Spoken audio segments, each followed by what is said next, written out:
दोस्तों, बेरोज़गारी इतनी बढ़ गई है कि आज के समय में नौकरी न लगने के कारण हर युवा दुकान खोल लेता है। अब उसको ये भी पता नहीं होता है कि वो कौन सी दुकान खोल रहा है, कितनी लागत लगा पाएगा, है ना।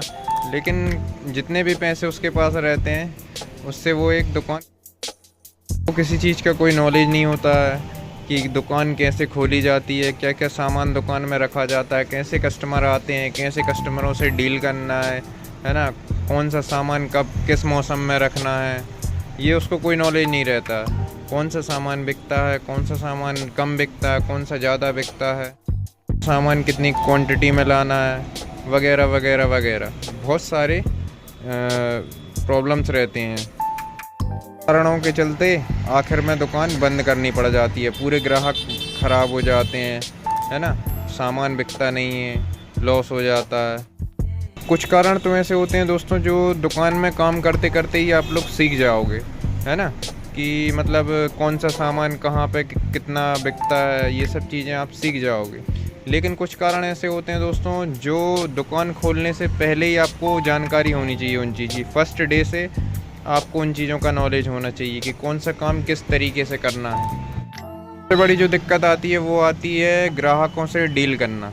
कैसे आप किसी ग्राहक से डील कर सकते हैं। अगर आपको ग्राहकों से डील करना नहीं आता तो आपको एक ना एक दिन दुकान बंद करनी पड़ जाएगी। सबसे ज़्यादा नाराज़ कब होता है, जब उसे किसी चीज़ का महंगा रेट लगाया जाता है। मान के चलो वही चीज़ बाज़ार में 100 रुपये की बिक रही है और आपने वही चीज़ उसे 105 रुपये या 110 रुपये की दी, तो वो आज तो आपसे सामान ले जाएगा आपके व्यवहार में, लेकिन दोबारा वो आपकी दुकान पे आने से पहले 10 बार सोचेगा। साथ ही अगर उसके परिचय में कोई आदमी आपसे सामान ख़रीदने आ रहा होगा तो वो उसे यही रिकमेंड करेगा कि आपकी दुकान जाने से पहले 3 जगह और रेट ले लो। क्या है, आपकी दुकान के ज़्यादा तेज़ रेट रहते हैं। सॉल्व करने के लिए दोस्तों एक बहुत अच्छा तरीका ये है कि पहले तो आप अच्छी क्वालिटी का सामान अपनी दुकान में रखो, है ना, जो ग्राहक मांगता है।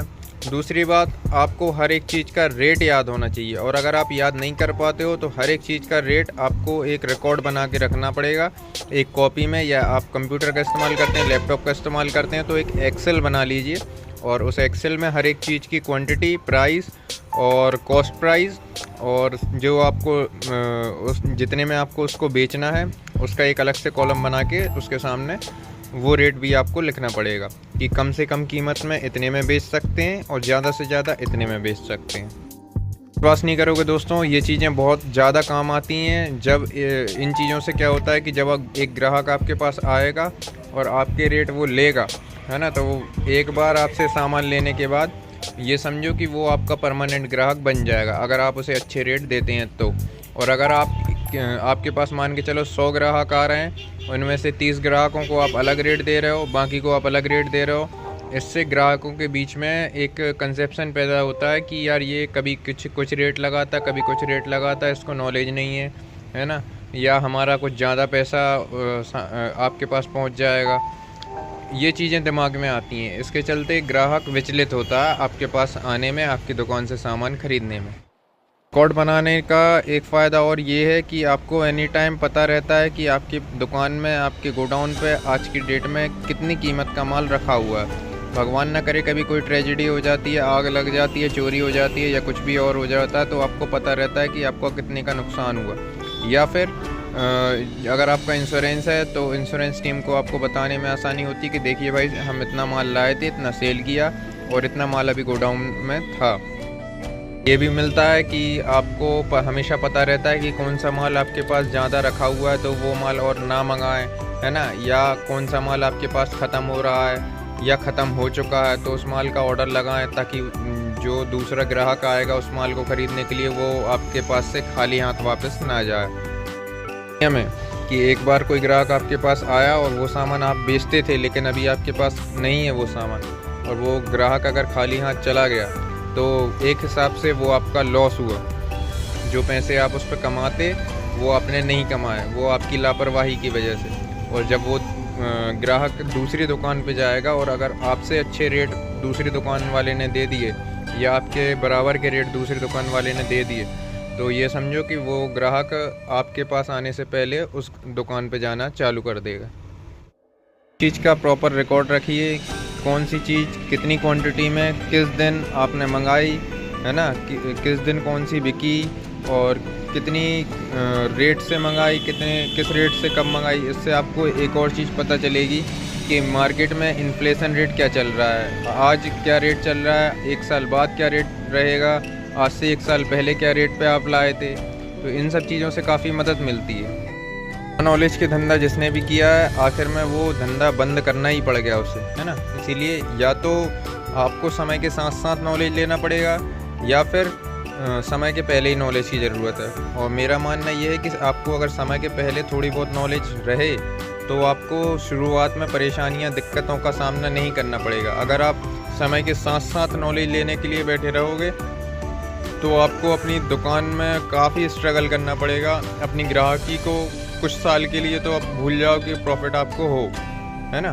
क्योंकि बहुत से सामान ऐसे होते हैं जो आप लाते हो लेकिन आपको पता ही नहीं है कि आपके पास दुकान में रखा हुआ है। लेकिन अगर रिकॉर्ड में मेंटेन रहेगा तो आपको पता रहेगा, आपका वो ग्राहक खाली हाथ वापस नहीं जाएगा। हार्डवेयर में इतनी रेंज होती हैं, और हार्डवेयर नहीं, किसी भी बिज़नेस में इतनी रेंजेस होती हैं आज के समय कि छोटे छोटे सामान दबे पड़े रहते हैं गोडाउनों में, लेकिन वो ग्राहक आता है और खाली हाथ चला जाता है। आप उसको बोल दोगे कि यार ये सामान मेरे पास है ही नहीं, अभी फ़िलहाल में ख़त्म है या मिल नहीं रहा, कहाँ रखा है ना। तो ये चीज़ें ना हो आपके साथ, इसके लिए आप प्रॉपर रिकॉर्ड रखो।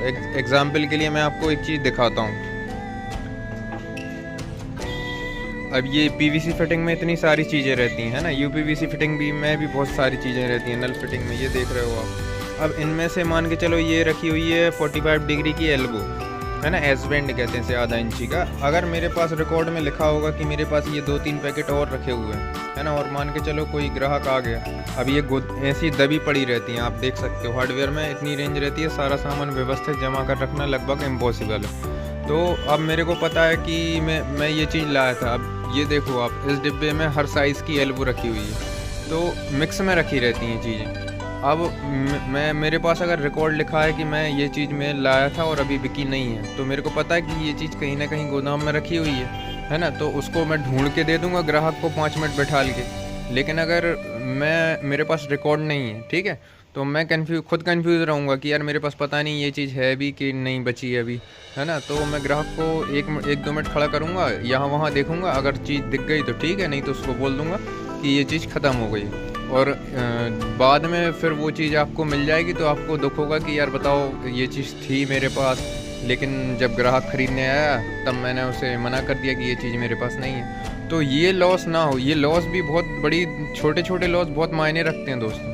अगर दिन में 10 ग्राहक भी आपके भग गए ना ऐसे, तो 10 ग्राहक मान के चलो 20 रुपये प्रॉफिट आपको दे के जाते हर एक चीज़ पे, तो आपके 200 रुपये हो रहे हैं। और 200 रुपये कमाने के लिए बहुत मेहनत करनी पड़ती है एक दिन में। विशेष ध्यान रखिए दोस्तों, और आगे भी इसी तरह से सीखते रहिए और व्यापार में आगे बढ़ते रहिए। धन्यवाद।